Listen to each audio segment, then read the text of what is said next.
விருத்து தென்னை போராடுதோ, எதனை நினைத்து இளநீராடுதோ, கன்னி உன்னை கண்டதாலோ, தன்னை எண்ணிக்கொண்டதாலோ.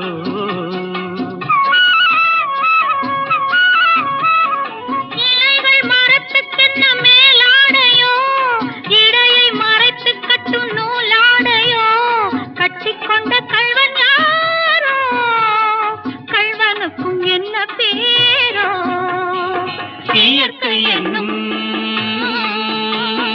இளைய கண்ணி ஏங்குகிறாள் துணையை எண்ணி.